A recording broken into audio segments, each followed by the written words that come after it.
Le Conseil constitutionnel invite le président Alassane Ouattara à prêter serment en audience solennelle dans les meilleurs délais. Article 4. Toutes décisions contraires à la présente sont nulles et de nul effet.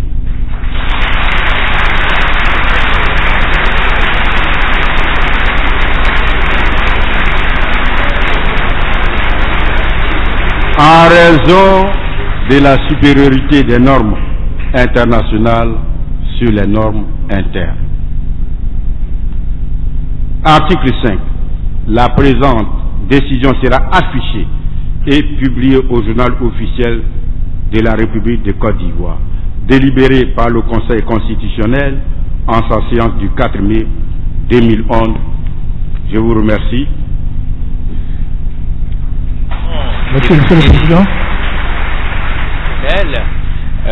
Monsieur Paul Yaoundé, qui a donné lecture de la décision portant proclamation de Monsieur Alassane Ouattara comme président élu de la République de Côte d'Ivoire. Cette étape est essentielle, Thomas.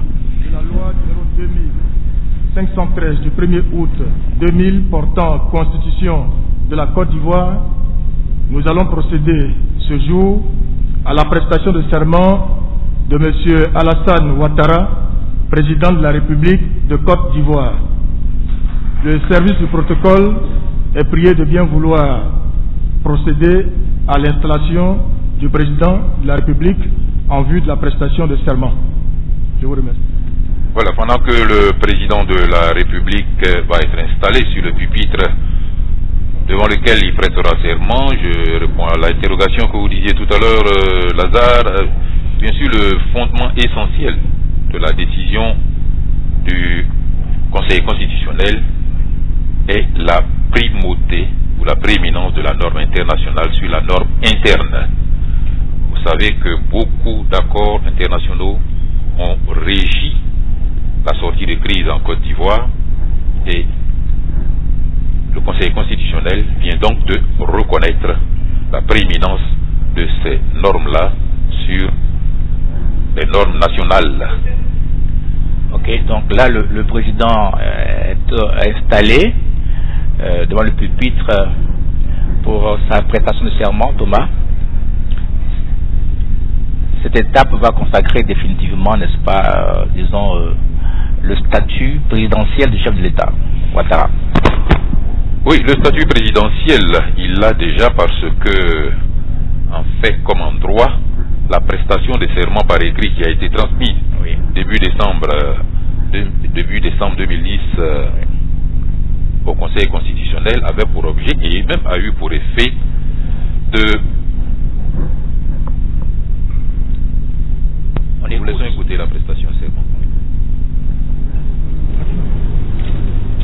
Devant le peuple souverain de Côte d'Ivoire, je jure solennellement et sur l'honneur de respecter et de défendre fidèlement la Constitution, de protéger les droits et libertés des citoyens, de remplir consciencieusement les devoirs de ma charge dans l'intérêt supérieur de la nation.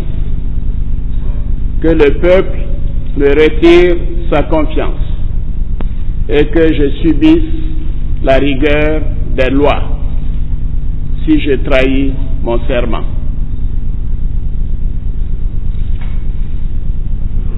Le public vient donc de prêter serment, debout, la main droite levée, le drapeau de la République. Nous vous donnons acte du serment que vous venez de prêter. Disons que du tout, il sera dressé procès verbal pour être recouru en cas de besoin. Merci.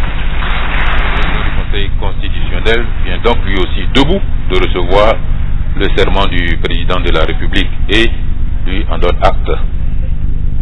Maintenant, le président de la République va prendre place dans son fauteuil sur l'estrade dressée à cet effet.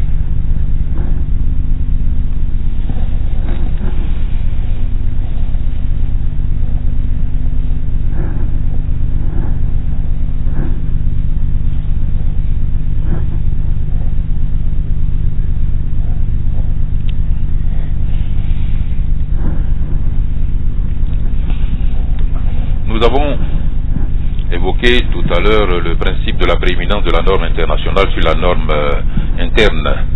Et on a souvent entendu dire que la Côte d'Ivoire est un État souverain.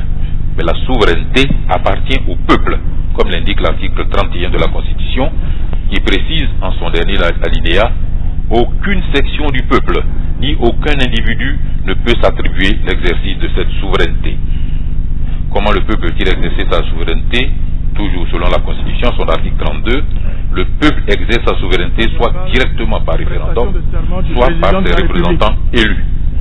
L'an 2011 et le 6 mai, par devant le Conseil constitutionnel, réuni en son audience solennelle, M. Alassane Ouattara, président de la République de Côte d'Ivoire, a prêté le serment conformément aux dispositions de l'article 39 de la loi 2000